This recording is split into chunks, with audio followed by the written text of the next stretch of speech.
Pauwi na po ako. Kumusta po kayo? Ito yung part 3. Buhay Japan. Ayan. Kwento ko lang sa inyo kasi ngayon napakarami nating mga kababayan ang pwedeng maapektuhan nung pinaplano nilang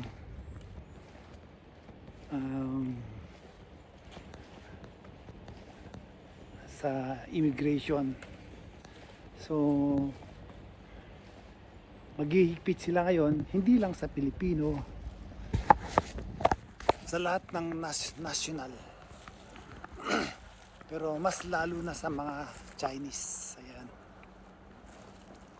Kaya siyempre, damay-damay ng lahat. So hindi mo rin maalis na mag-alala yung mga kababayan natin kasi may mga hindi nagbabayad ng tamang buwis. So yung tamang tax hanggang nga hindi nagbabayad, pero magtatrabaho sila. So yun, maaapektuhan yun. Tapos yung mga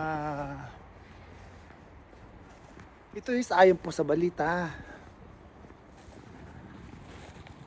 Tapos yung mga permanent residents na rito na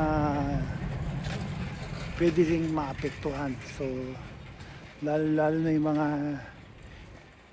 hindi nagbabayad ng buwis o ng tax. So yung may mga utang, may mga paglabas sa batas, yun, delikado. Kahit ako,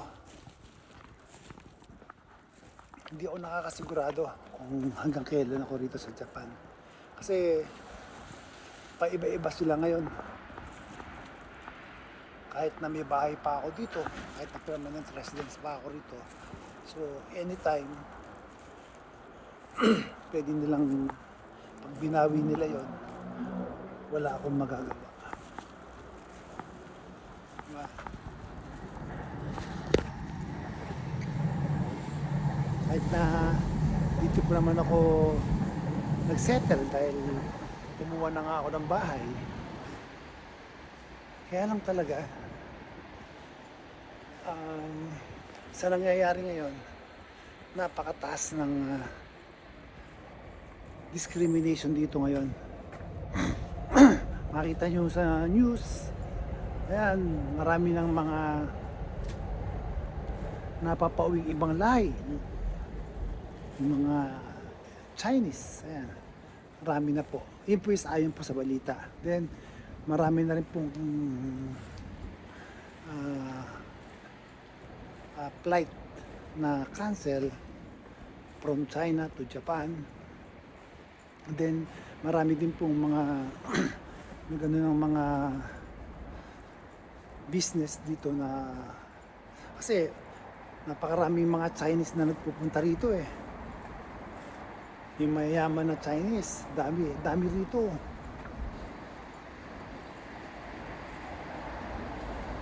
Ang dami rito. Kaya lang, siyempre apektado yun.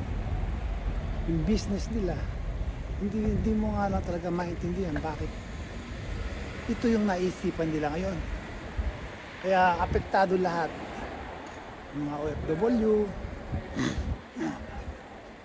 siyempre naapektuhan din yung yung economy nila. So yun yung nagiging problema ngayon. Siyempre pagka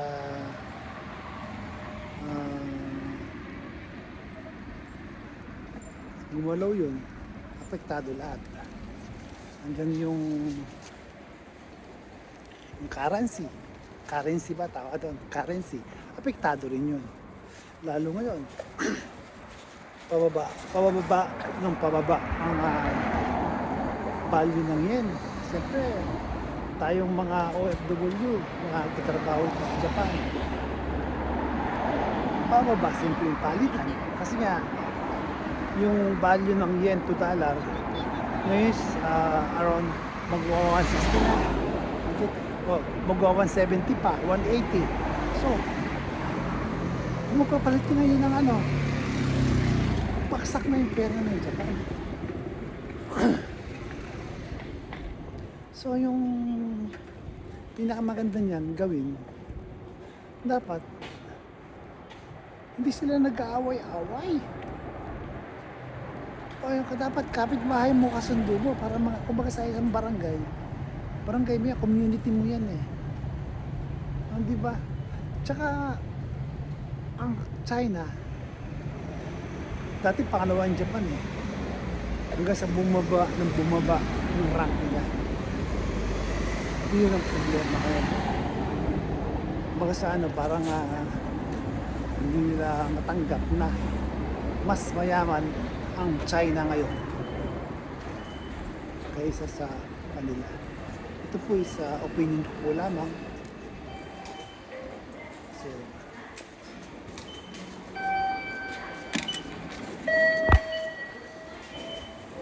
paano?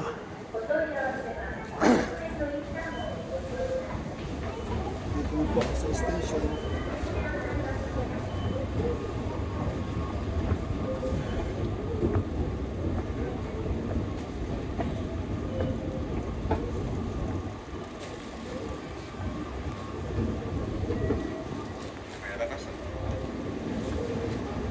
Salamat po sa panonood. Nandito na lang muna. Mamaya na lang ulit. Kasi kailangan ko makasakay ngayon sa parking na tren. Else.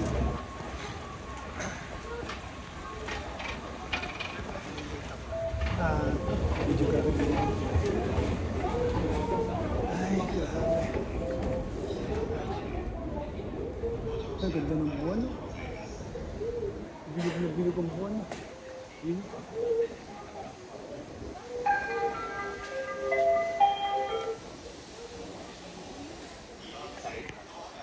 Tayo.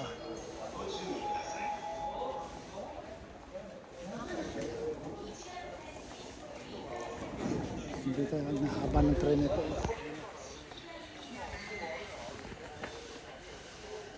Sarap sumakay dyan. Local train na yan. Diba? Paano? Next time na lang ulit. Maraming salamat po sa panonood ko. Kung gusto mo yung content ko, parang pwede po subscribe naman dyan. Like, comment, and share. Buhay. Gawang ginaway ko. Ayun. Waiting po ako ng train. Hintay ko lang. After nito, bye-bye na.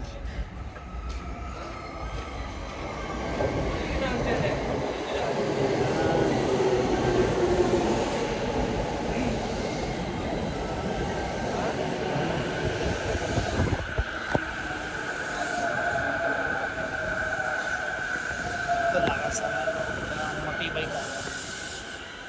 As long as na wala kang ginagawang masama against sa rules nila.